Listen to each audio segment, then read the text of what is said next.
Congressman Mulvaney, I have talked to some members of the House whose views are very different than yours, but they say you're a straight shooter, that you're honest, and I appreciate that. That's a good quality in a member of Congress.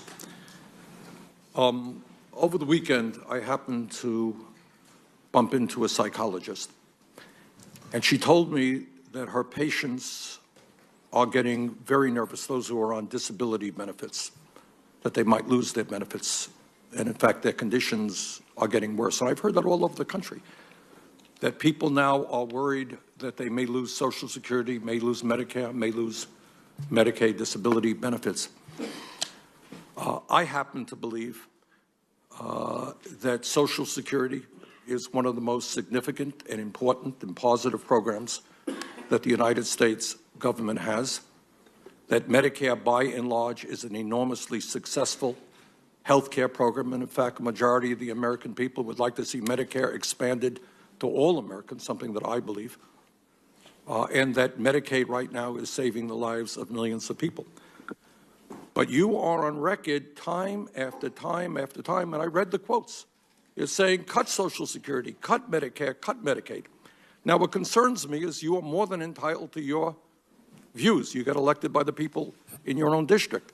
But what does disturb me is we have a president who ran on a set of principles that he would not cut Social Security, Medicare, and Medicaid, and yet he is nominating somebody whose views are very, very different. So I have a real problem with that.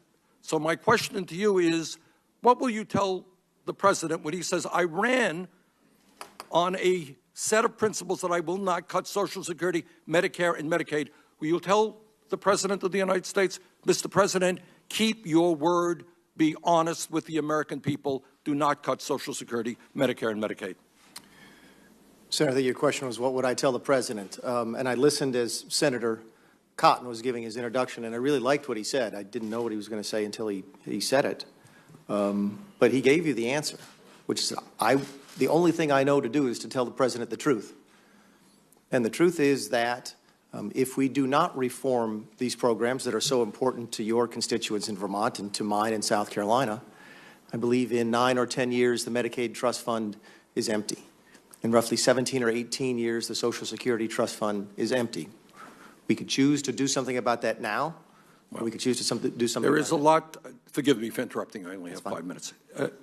There is a lot that we can do, including lifting the cap on income above $250,000, which would enable us to extend and expand Social Security very significantly.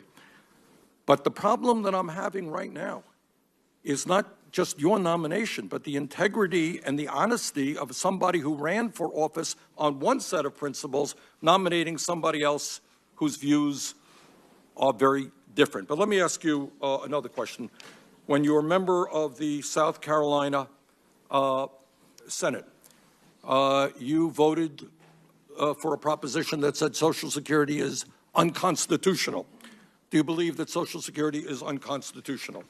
No, sir. It was brought to my attention this morning before the hearing. I don't remember the vote, but I can assure you as I sit here today, I do not believe that Social Security or Medicare are unconstitutional.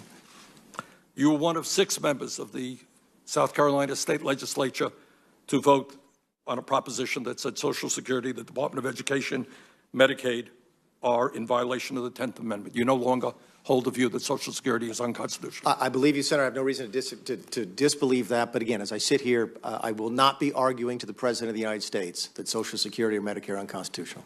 Mr. Mulvaney, Congressman, in July 2015, you wrote a letter stating, and I quote, I vehemently urge House Republican leadership to use every available tool to strip Planned Parenthood of any and all taxpayer funds and to take measures to prevent the group from receiving taxpayer dollars in the future, end quote.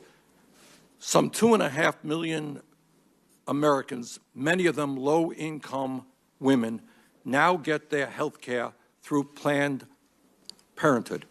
At a time when we have 28 million people who have no health insurance today, despite the gains of the Affordable Care Act, you really believe that we should tell 2.5 million Americans, many of them low-income women who get high-quality care at Planned Parenthood, that they should no longer have access to Planned Parenthood. I hear a lot of talk in this body from our Republican friends about choice.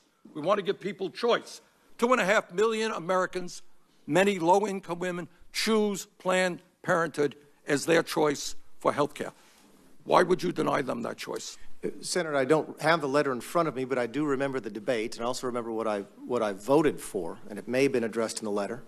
The proposal that the House put forward in July of 2015 would have moved the money from Planned Parenthood to the federally qualified health care clinics, which are more prevalent, more available, and actually serve more needy women than Congressman, I know a lot about the community health centers. I'm one of the leading advocates for them here and help increase funding for them. But 2.5 million people, mostly women, have chosen Planned Parenthood. And after all the talk about choice and we want a health care system which allows people to go any place they want, your recommendation is that we should deny 2.5 million women their choice of health care. Thank you, Mr. Chairman. Thank you. Senator Graham.